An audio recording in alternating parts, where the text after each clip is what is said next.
Sir ನಮಸ್ಕಾರ. Sir ನಮಸ್ತೆ. Sir ನಿಮ್ಮ ಪರಿಚಯ ಮಾಡ್ಕೊಳ್ಳಿ. ಸರ್ ನನ್ನ ಹೆಸರು ಅಜಯ್ ಅಂತ.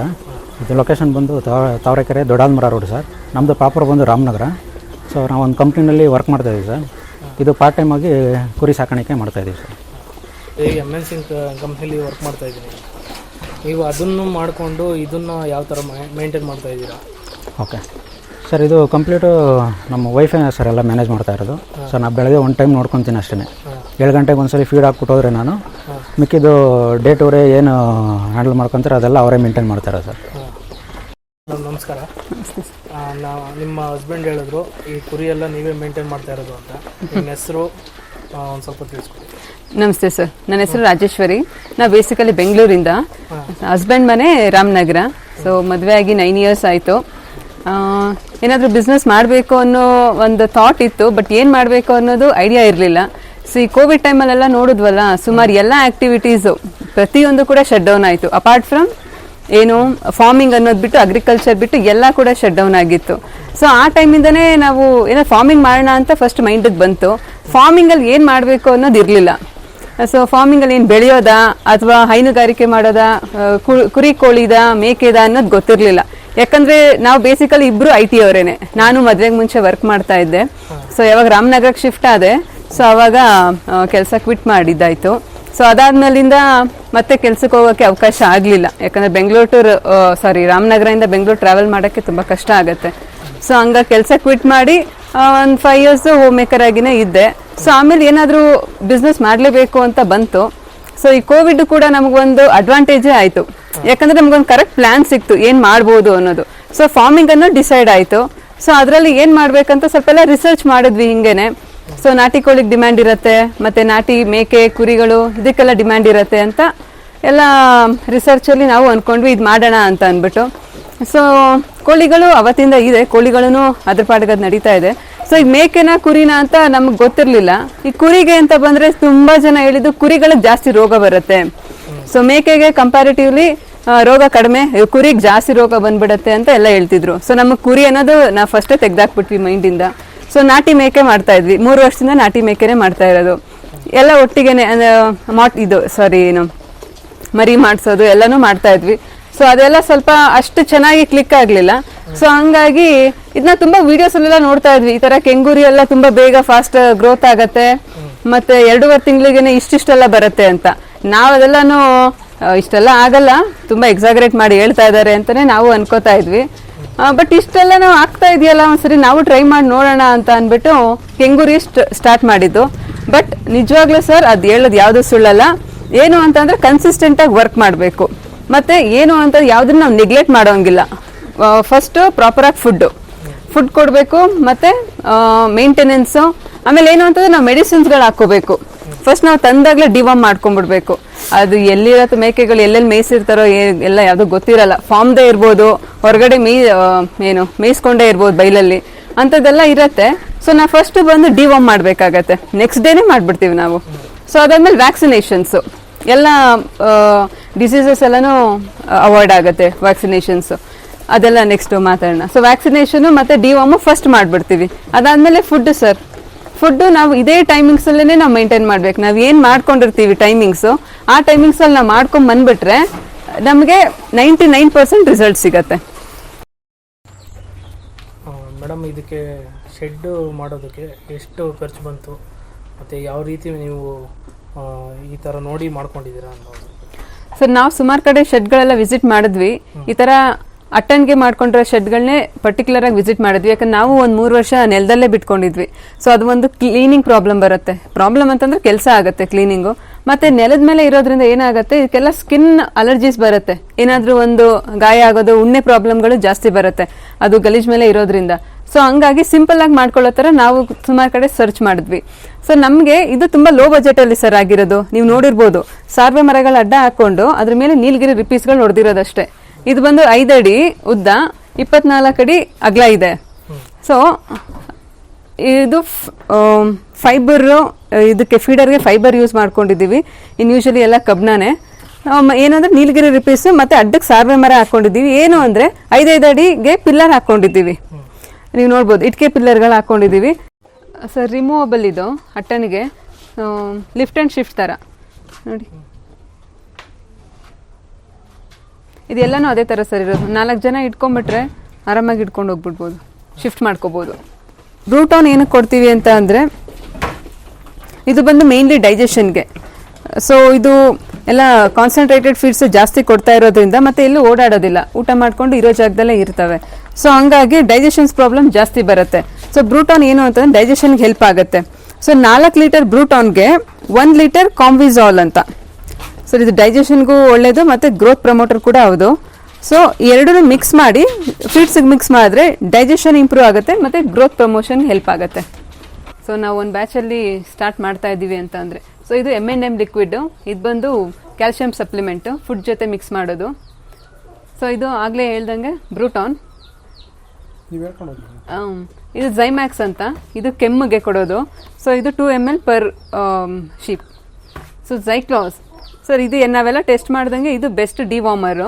ಡಿವಾರ್ಮಿಂಗಿಗೆ ಇದು ಯೂಸ್ ಮಾಡ್ತೀವಿ. 2 ml ದೊಡ್ಡ ಮರಿ ಆದರೆ, ಸಣ್ಣದಾದರೆ 1.5 ml ಓರಲಿ ಕೊಡಬೇಕಾಗತ್ತೆ. ಸೊ ಎಂಡ್ರೋಫ್ಲೆಕ್ಸಿನ್ ಇದು ಜ್ವರಕ್ಕೆ. ಅಗೈನ್ ಇದು ಕೂಡ ಸಣ್ಣ ಮರಿಗೆ 1.5, ದೊಡ್ಡ ಮರಿ ಆದರೆ 2 ml ಓರಲಿ ಕೊಡಬೇಕು, ಬಾಯಿಗೆ ಹಾಕಬೇಕು ಹಂಗಿದ್ರೆ. ಇದು ಮೆಲೋನಿಕ್ಸ್ ಅಂತ ಇಂಜೆಕ್ಷನು, ಮತ್ತು ಇದು ಬೈಲಾಮೆಕ್ಸಿಲ್. ಸೊ ಇದೆರಡು ಇಂಜೆಕ್ಷನು ಜ್ವರಕ್ಕೇನೆ. ಸೊ ಒಂದು ತೊಡೆ ಕೊಡೋದು, ಇದು ಮಾಂಸ ಖಂಡಗಳಿಗೆ ಕೊಡಬೇಕು. ಎರಡೂ ಕೂಡ ಒಂದು ತೊಡೆಗೊಂದು, ಇನ್ನೊಂದು ಕಡೆಗೆ ಒಂದು ಕೊಡಬೇಕಾಗತ್ತೆ. ಸೊ ಇದು ಬಿಟ್ಟು ಕೂಡ ವ್ಯಾಕ್ಸಿನೇಷನ್ಸ್ಗೆಲ್ಲನೂ ನಾವು ವೆಟರ್ನಿಟಿ ಡಾಕ್ಟ್ರನ್ನ ಕರೆಸ್ತೀವಿ. ವ್ಯಾಕ್ಸಿನೇಷನ್ನು ಇಂಪಾರ್ಟೆಂಟ್ ಆಗೋದೇನು ಅಂದರೆ ಮಾಂಸಖಂಡ ಮತ್ತು ಚರ್ಮದ ಕೆಳಗಡೆ ಕೊಡಬೇಕು. ಸೊ ಅದಕ್ಕೆಲ್ಲ ಡಾಕ್ಟ್ರ್ ಬಂದು ವ್ಯಾಕ್ಸಿನ್ ಮಾಡ್ತಾರೆ. ET ಮತ್ತು HS ಆಗಿದೆ. ಸೊ ಇದೆಲ್ಲ ಇಂಜೆಕ್ಷನ್ಸು ಜ್ವರದ್ದೆಲ್ಲನೂ ಮಾಂಸಖಂಡಗಳಿಗೆ ಕೊಡೋದು, ಅದು ನಾವೇ ಕೊಟ್ಕೋತೀವಿ ಸರ್. ಯೂಶಲಿ ಕಾಮನ್ ಡಿಸೀಸಸ್ ಬಂದೇ ಬರುತ್ತೆ ಸರ್. ಮೇಯ್ನಾಗಿ ಏನಾದರೂ ಕಾಮನ್ ಫೀವರು, ಕೋಲ್ಡು, ಕಾಫು ಇದು ಸೀಸನಲ್ಲಿ ಬಂದೇ ಬರುತ್ತೆ. ಸೊ ಅದು ಬಿಟ್ಟರೆ ಈಗ ಫುಡ್ಡು ಹೊಸ್ದಾಗಿ ನಾವು ಕಾನ್ಸಂಟ್ರೇಟೆಡ್ ಫುಡ್ ಹಾಕೋದ್ರಿಂದ ಅವು ಅಡ್ಜಸ್ಟ್ ಆಗೋಕ್ಕೆ ಸ್ವಲ್ಪ ಅವಕ್ಕೆ ಪ್ರಾಬ್ಲಮ್ ಆಗುತ್ತೆ. ಸೊ ಹೊಟ್ಟೆ ಉಬ್ಬರ ಆಗೋದು ಅದೇ ಮೇಯ್ನಾಗಿ ಬರೋದು. ಫಸ್ಟ್ 15 ದಿವಸಕ್ಕೆ ಹೊಟ್ಟೆ ಉಬ್ಬರನೇ ನಾವು ಜಾಸ್ತಿ ನೋಡಿರೋದು. ಸೊ ನಾವು ಅದಕ್ಕೆ ಮನೆ ಮದ್ದು ಅಂದ್ಬಿಟ್ಟು ಏನು ಮಾಡ್ತೀವಿ, ಕೊಬ್ಬರಿ ಎಣ್ಣೆ ಒಂದು 10 ml ಕೊಬ್ಬರಿ ಎಣ್ಣೆ ಹಾಕ್ಕೊಂಡ್ಬಿಡ್ತೀವಿ. ಸೊ ಅದು ಬಿಟ್ಟರೆ ಸೋಡಾ, ಅದು ಯೂಶಲಿ ಅದಕ್ಕೇ ವರ್ಕ್ ಆಗುತ್ತೆ. ಅದು ಬಿಟ್ಟರೆ ಕಾಮನ್ ಕೋಲ್ಡು, ಫೀವರ್ ಅದಕ್ಕೆಲ್ಲನೂ ಮೆಡಿಸಿನ್ ಎಲ್ಲ ತೋರಿಸಿದ್ದೀವಿ. ಸೊ ಇಷ್ಟು ಮನೆ ಮದ್ದು ಮಾಡ್ಕೋತೀವಿ ಸರ್. ಸರ್ ಫುಡ್ ಶೆಡ್ಯೂಲ್ ಬಂದು 4 ಟೈಮ್ ಇದೆ. ಬೆಳಿಗ್ಗೆ 7 ಗಂಟೆ, 11 ಗಂಟೆ, 3 ಗಂಟೆ ಮತ್ತು ನೈಟ್ 8 ಗಂಟೆಗೆ. ಸೊ ಬೆಳಗ್ಗೆ ಎಲ್ಲ ಕಾನ್ಸಂಟ್ರೇಟೆಡ್ ಫುಡ್ ಕೊಡ್ತೀವಿ 7 ಗಂಟೆಗೆ, 11 ಗಂಟೆಗೆ ಡ್ರೈ ಹುಲ್ಲು. ಸೊ ಮತ್ತು 3 ಗಂಟೆಗೆ ಕಾನ್ಸಂಟ್ರೇಟೆಡ್ ಫುಡ್ಡೆ. ನೈಟು ಉಳ್ಳಿ ಒಟ್ಟಾಕ್ತೀವಿ. ಸೊ ಎಲ್ಲನೂ ಚಾಪರ್ಗೆ ಹಾಕಿ ಈ ಥರ ಮಾಡ್ಕೊಂಬಿಟ್ಟಿರ್ತೀವಿ. ಸೊ ಅದನ್ನು ಜಸ್ಟ್ ಹಾಕ್ಕೊಂಡು ಹೋಗ್ತೀವಿ ಅಷ್ಟೇ. ಸೊ ಕಾನ್ಸಂಟ್ರೇಟೆಡ್ ಫುಡ್ಗೆ ಜೋಳ, ಫೀಡ್ಸ್ ಮತ್ತು ಹಿಂಡಿ 40-20% ಈ ರೇಷದಲ್ಲಿ ಕೊಟ್ಕೊಂಡ್ಬರ್ತೀವಿ. ಸೊ ಆ ಫೀಡ್ಸಿಗೆ ನಾವು ಬ್ರೂಟಾನ್ ಮಿಕ್ಸ್ ಮಾಡಿಬಿಡ್ತೀವಿ ಸರ್, ಅದು ಡೈಜೆಷನ್ಗೆ ಹೆಲ್ಪ್ ಆಗುತ್ತೆ. ಸೊ ಆಲ್ಟರ್ನೇಟ್ ಡೇಸ್ಗೆ ಬ್ರೂಟಾನ್ ಮತ್ತು ನೆಕ್ಸ್ಟ್ ಡೇಗೆ ಕ್ಯಾಲ್ಶಿಯಂ ಸಪ್ಲಿಮೆಂಟ್ ಕೊಡ್ತೀವಿ. ಅದು ಕೂಡ ಫೀಡ್ಸ್ಗೆ ಮಿಕ್ಸ್ ಮಾಡಿ ಹಾಕ್ಬಿಡ್ತೀವಿ. ಸೊ ನೀರಿಗೆಲ್ಲ ಹಾಕಿದ್ರೆ ವೇಸ್ಟೇಜ್ ಜಾಸ್ತಿ ಆಗುತ್ತೆ.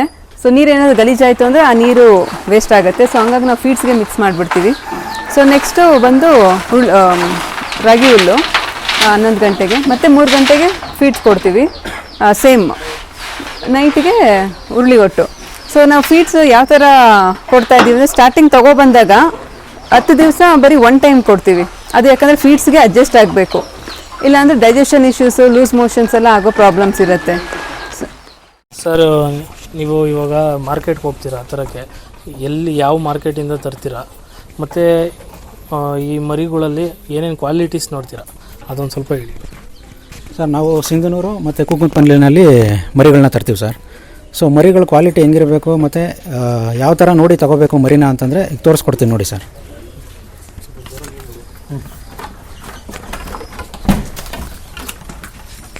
ಸರ್ ಮರಿ ನೋಡಿ ಹಿಂಗೆ ಉದ್ದ ಬೀಸಿರ್ಬೇಕು ಸರ್, ಉದ್ದನೂ ಇರಬೇಕು, ಲೆಂತು ಇರಬೇಕು ಸರ್. ಕೊಂಬು ನೋಡಿ ಈ ಥರ 2 ಇಂಚ್ ಇರಬೇಕು ಮರಿ ತರಬೇಕಾದ್ರೆ. ಮತ್ತು ಕಣ್ಣುಗಳು ನೋಡ್ಕೋಬೇಕು ಸರ್. ಕಣ್ಣುಗಳು ಈ ಥರ ರೆಡ್ಡಂಗೆ ಮಳ್ಳಿಸ್ಕೊಂಡಿರ್ಬೇಕು ಸರ್. ರೆಡ್ಡಂಗಿದ್ರೆ ಅದು ಹೆಲ್ದಿಯಾಗಿದೆ ಮರಿ ಅಂತ. ಉದ್ದ ಲೆಂತು ಹಿಂಗಿರ್ಬೇಕು ಸರ್ ಈ ಮರಿ. ಸೊ ನಿಮಗೆ ಇದರಲ್ಲಿ ಕಲರ್ಗಳು ಬರುತ್ತೆ ಸರ್. ಇವಾಗ ತೋರಿಸಿತ್ತು ಸ್ವಲ್ಪ ಲೈಟ್ ಕಲರು, ನೋಡಿ ಇದು ಚಾಕ್ಲೇಟ್ ಕಲರ್ ಬರುತ್ತೆ ಸರ್ ಇದು. ಸೊ ಈ ಮರಿಗಳು ನಿಮಗೆ ಚೆನ್ನಾಗೇ ಗ್ರೋತ್ ಬರುತ್ತೆ. ಈ ಚಾಕ್ಲೇಟ್ ಕಲರ್ ಒಂದು, ಚಾಕ್ಲೇಟಲ್ಲಿ ಇದು ಬ್ಲ್ಯಾಕ್ ಬರುತ್ತೆ ಒಂದೊಂದು ಇದು. ಸೊ ಇದು ಬ್ಲ್ಯಾಕ್ ಮರಿ. ಸೊ ನೋಡಿ ಎಲ್ಲ ನಿಮಗೆ 2 ಇಂಚು ಕೊಂಬಿರೋಂಥ ಮರಿನೇ ತರಬೇಕು, ಉದ್ದ ಬೀಸ್ ಹಿಂಗಿರಬೇಕು. ಸೊ ಮರಿ ಯಾವುದು ತಗೋಬಾರ್ದು ಅಂತಂದರೆ ತೋರಿಸ್ತೀನಿ ರೀ ಸರ್.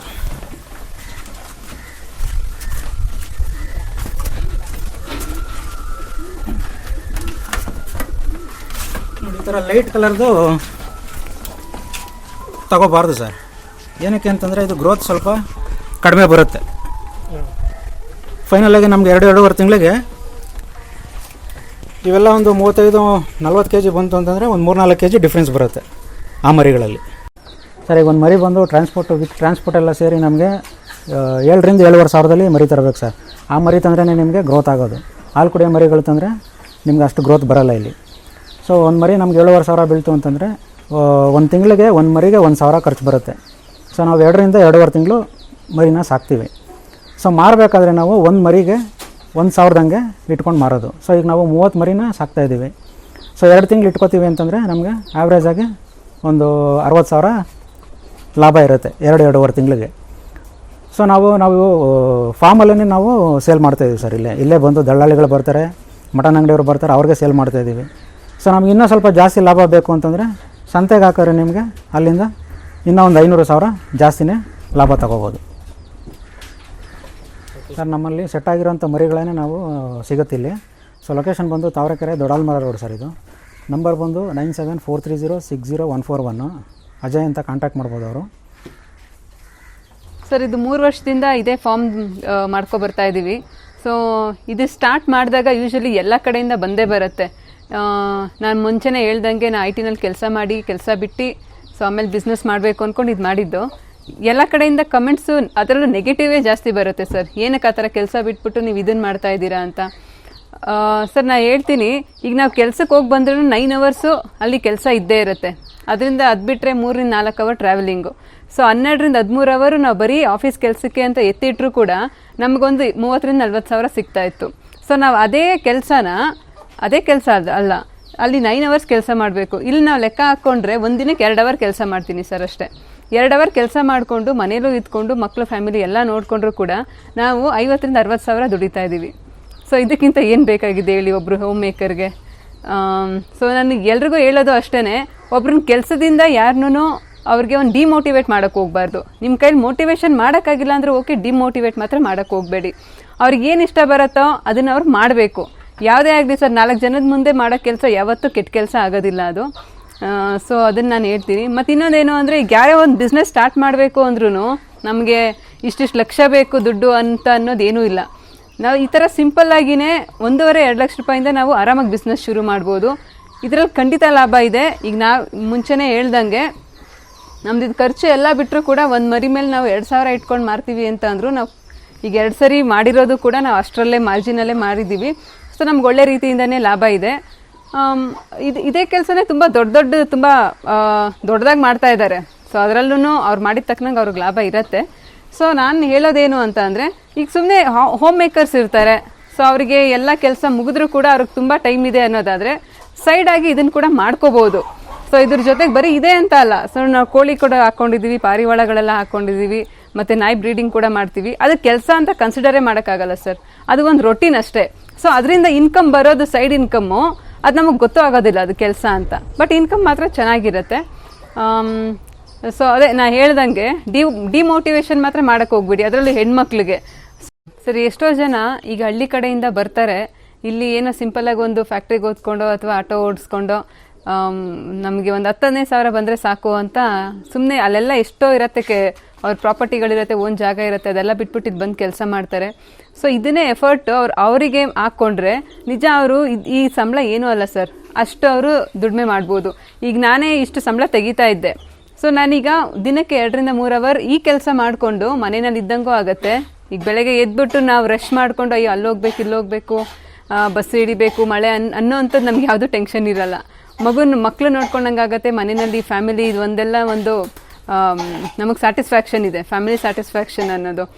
ಸೊ ಇಷ್ಟೇ ಇದ್ಕೊಂಡು ನಾವು ಏನು ಸಂಬಳ ತೆಗಿತಾ ಇದೆ ಅದಕ್ಕಿಂತ ನನಗೆ ಜಾಸ್ತಿ ಹೇಳಬೇಕು ಅಂದರೆ ಡಬಲ್ಲೇ ನಮಗೆ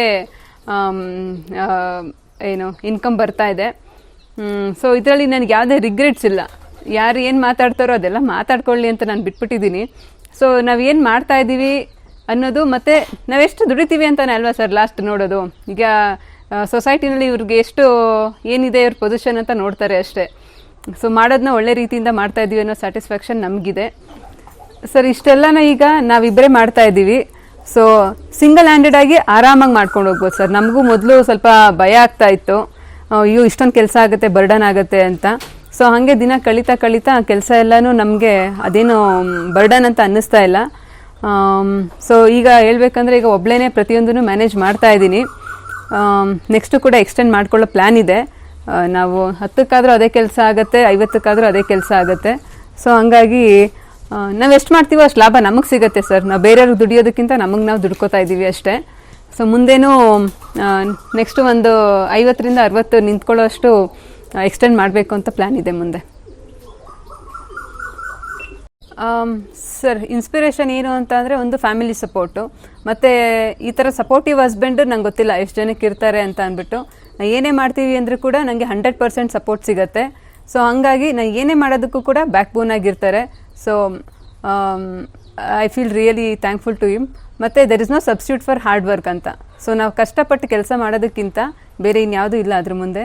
ಆನೆಸ್ಟಿ ಮತ್ತು ಹಾರ್ಡ್ ವರ್ಕ್ ಇದು ನಮ್ಮ ಕೀ ಪಾಯಿಂಟ್ಸ್ ಅಷ್ಟೇ ಸರ್.